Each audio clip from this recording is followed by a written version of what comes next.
Perkenalkan, nama saya Muhammad Eli, saya dari kelompok 3. Judul materi kami adalah hukum perusahaan. Saya akan menjelaskan latar belakang dari hukum perusahaan. Hukum perusahaan sebagai bagian dalam oknum bisnis semakin terasa dibutuhkan awal abad 21 ini dengan prediksi bisnis internasional yang tidak terelakkan lagi, di mana Indonesia berada di tengah dan di dalam kancah perdagangan bebas dengan segala konsekuensinya, termasuk tuntutan daya saingnya yang semakin kuat. Bentuk-bentuk badan oknum yang dikenal dalam sistem hukum dagang Indonesia adalah perseroan firma atau FA, perseroan komanditer atau CV, dan perseroan terbatas atau PT. Bentuk ini diatur dalam buku 1 bab 3 bagian Kitab Undang-Undang Hukum Dagang atau KUHD. Selain itu, masih ada bentuk badan hukum lain yang diatur dalam Kitab Undang-Undang Hukum Perdata atau KUHP Perdata yang disebut dengan masyab atau persekutuan. Dalam praktek sangat banyak kita jumpai perusahaan berbentuk perusahaan terbatas, bahkan berbisnis dengan membentuk perseroan ini, terutama untuk bisnis yang serius atau bisnis besar merupakan model berbisnis yang paling lazim dilakukan, sehingga jauh melebihi jumlah bentuk bisnis lain, seperti firma, perusahaan, komanditer, koperasi, dan lain-lain.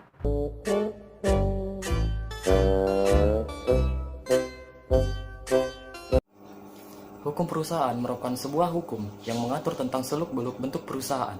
Hukum perusahaan adalah pengkhususan dari beberapa bab KUH Perdata dan KUH Kodifikasi, ditambah dengan sebuah peraturan perundangan lain yang mengatur tentang perusahaan, atau hukum tertulis yang belum dikodifikasi.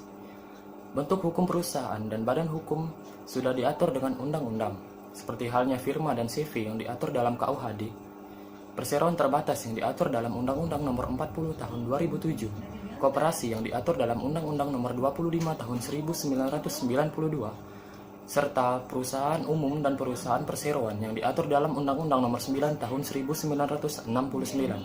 Firma dan CV merupakan bentuk perusahaan yang tidak berbadan hukum, sedangkan perseroan terbatas, koperasi, perum, dan perserum merupakan bentuk perusahaan yang berbadan hukum.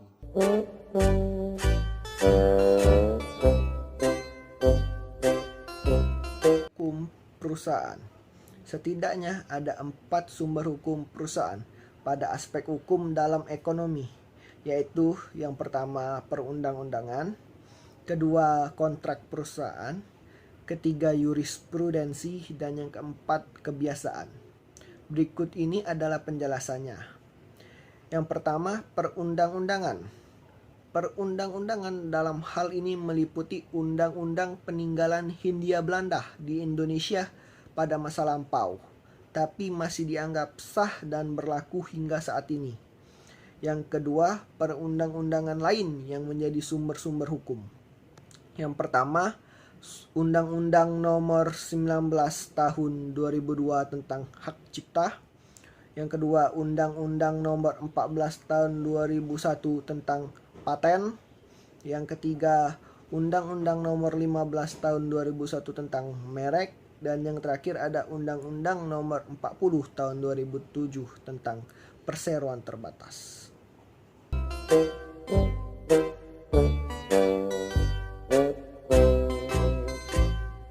Perkenalkan, nama saya Raffi Wijal dari kelompok 3.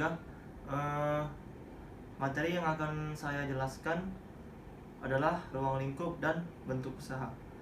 Ruang lingkup hukum perusahaan mengacu kepada Undang-Undang Wajib Daftar Perusahaan, maka perusahaan didefinisikan sebagai setiap bentuk usaha yang menjalankan setiap jenis usaha yang sifatnya tetap, terus-menerus, dan didirikan, bekerja, serta berkedudukan dalam wilayah negara Indonesia dengan tujuan untuk mendapatkan keuntungan atau laba.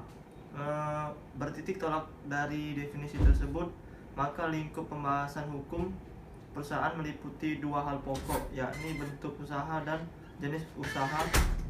Keseluruhan aturan hukum yang mengatur tentang bentuk usaha dan jenis usaha disebut dengan hukum perusahaan. Selanjutnya, bentuk usaha. Bentuk usaha ialah sebuah organisasi usaha atau badan usaha yang menjadi wadah pergerakan setiap jenis usaha yang disebut bentuk hukum perusahaan. Dalam bahasa Inggris, bentuk usaha atau bentuk hukum perusahaan disebut dengan company atau corporation. Terima kasih.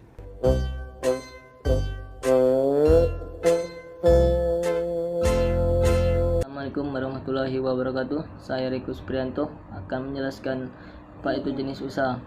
Jenis usaha ialah berbagai macam usaha di bidang perekonomian yang meliputi bidang perindustrian, bidang perdagangan, bidang jasa, dan bidang keuangan.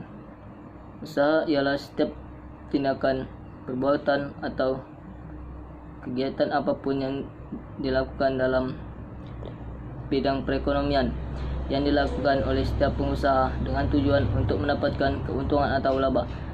Sedangkan yang dimaksud dengan pengusaha ialah setiap orang, perseorangan, persekutuan, atau bentuk badan hukum yang menjalankan suatu jenis perusahaan. Dengan demikian, suatu kegiatan dapat disebut usaha dalam arti hukum perusahaan jika memenuhi unsur-unsur berikut ini. Yang pertama, dalam bidang perekonomian. Yang kedua dilakukan oleh pengusaha. Yang ketiga, tujuan memperoleh keuntungan atau laba.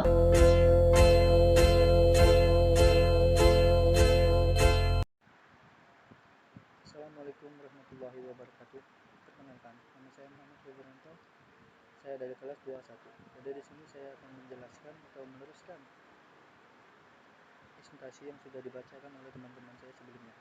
Jadi di sini saya berkesempatan untuk membaca kesimpulan dari materi kami. Yang pertama, hukum perusahaan adalah hukum yang mengatur tentang seluk-beluk perusahaan. Yang kedua, firma dan CV diatur dalam KUHD. Secara terbatas diatur dalam Undang-Undang Nomor 40 Tahun 2007. Koperasi diatur dalam Undang-Undang Nomor 25 Tahun 1992. Perusahaan umum dan perusahaan seruan diatur dalam Undang-Undang Nomor 9 Tahun 1969. Yang ketiga, perusahaan didefinisikan sebagai setiap bentuk usaha yang menjalankan setiap jenis usaha yang sifatnya tetap, bekerja serta berkedudukan dalam wilayah negara Indonesia dengan tujuan untuk mendapatkan keuntungan dan ataupun laba. Jadi itu dia yang dapat kita tarik kesimpulan dari materi kami tentang hukum perusahaan. Semoga dengan adanya makalah ini dapat menambah wawasan dan pengetahuan kita semua. Makalah ini masih memiliki banyak kekurangan atau membutuhkan kritik dan saran yang membangun dari para pendengar untuk membaca. Baiklah, itulah yang dapat saya sampaikan perwakilan dari kelompok saya. Bila ada kata yang kurang berkenan pada dua saya mohon ampun. Billahi taufiq wal hidayah. Wassalamualaikum warahmatullahi wabarakatuh.